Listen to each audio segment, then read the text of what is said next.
ओम श्री गणेशाय नमः। हरे कृष्णा। कार्तिक मास महात्म्य कथा। अध्याय 19। राजा पृथु ने पूछा, हे नारद जी, अब आप यह कहिए कि भगवान विष्णु ने वहां जाकर क्या किया तथा जलंधर की पत्नी का पतिव्रत किस प्रकार भ्रष्ट हुआ। नारद जी बोले, जलंधर के नगर में जाकर विष्णु जी ने उसकी पतिव्रता स्त्री वृंदा का पतिव्रत भंग करने का विचार किया। वे उसके नगर के उद्यान में जाकर ठहर गए और रात में उसको स्वप्न दिया। वह भगवान विष्णु की माया और विचित्र कार्य पद्धति थी, और उसकी माया द्वारा जब वृंदा ने रात में वह स्वप्न देखा कि उसका पति नग्न होकर सिर पर तेल लगाए महिष पर चढ़ा है, वह काले रंग के फूलों की माला पहने हुए है तथा उसके चारों ओर हिंसक जीव हैं, वह सिर मुड़ाए मुड़ाए हुए अंधकार में दक्षिण दिशा की ओर जा रहा है। उसने नगर को अपने साथ समुद्र में डूबा हुआ इत्यादि बहुत से स्वप्न देखे।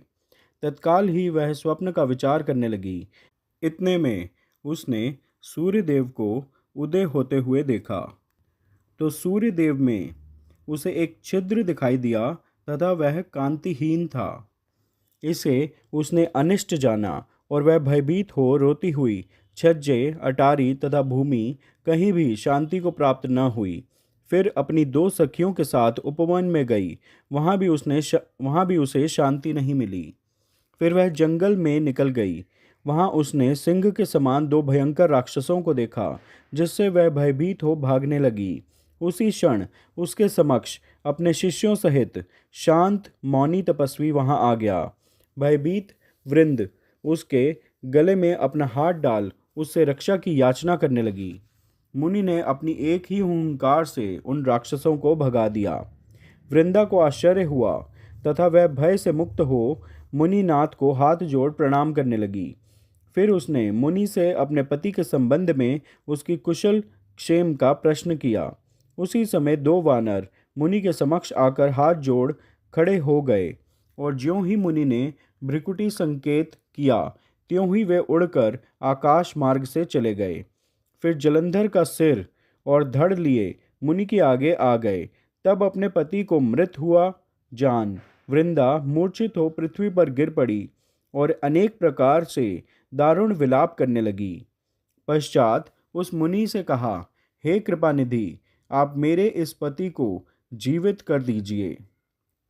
पतिव्रता दैत्य पत्नी ऐसा कहकर दुखी श्वासों को छोड़कर मुनीश्वर के चरणों में गिर पड़ी। तब मुनीश्वर ने कहा, यह शिवजी द्वारा युद्ध में मारा गया है, जीवित नहीं हो सकता, क्योंकि जिसे भगवान शिव मार देते हैं वह कभी जीवित नहीं हो सकता। परंतु शरणागत की रक्षा करना सनातन धर्म है। इसी कारण कृपा कर मैं इसे जिलाए देता हूँ। नारद जी ने आगे कहा, वह मुनि साक्षात विष्णु ही थे, जिन्होंने यह सब माया फैला रखी थी। वह वृंदा के पति को जीवित करके अंतर्ध्यान हो गए। जलंधर ने उठकर वृंदा को आलिंगन किया और मुख चूमा। वृंदा भी पति को जीवित हुआ देख अत्यंत हर्षित हुई और अब तक हुई बातों को स्वप्न समझा। तत्पश्चात वृंदा सकाम हो बहुत दिनों तक अपने पति के साथ विहार करती रही। एक बार सुरत एवं संभोग काल के अंत में उन्हीं विष्णु को देखकर उन्हें ताड़ित करती हुई बोली, हे पराई स्त्री से गमन करने वाले विष्णु, तुम्हारे शील को धिक्कार है। मैंने जान लिया है कि मायावी तपस्वी तुम ही थे। इस प्रकार कहकर कुपित पतिव्रता वृंदा ने अपने तेज को प्रकट करते हुए भगवान विष्णु को शाप दिया, तुमने माया से दो राक्षस मुझे दिखाए थे, वही दोनों राक्षस किसी समय तुम्हारी स्त्री का हरण कर लेंगे। सर्पेश्वर, जो तुम्हारा शिष्य बना है, यह भी तुम्हारा साथी रहेगा। जब तुम अपनी स्त्री के विरह में दुखी होकर विचरोगे, उस समय वानर ही तुम्हारी सहायता करेंगे। ऐसा कहती हुई पतिव्रता वृंदा अग्नि में प्रवेश कर गई। ब्रह्मा आदि देवता आकाश से उसका प्रवेश देखते रहे। वृंदा के शरीर का तेज पार्वती जी के शरीर में चला गया। पतिव्रत के प्रभाव से वृंदा ने मुक्ति प्राप्त की। कार्तिक मास महात्म्य कथा अध्याय 19 पूर्ण हुआ।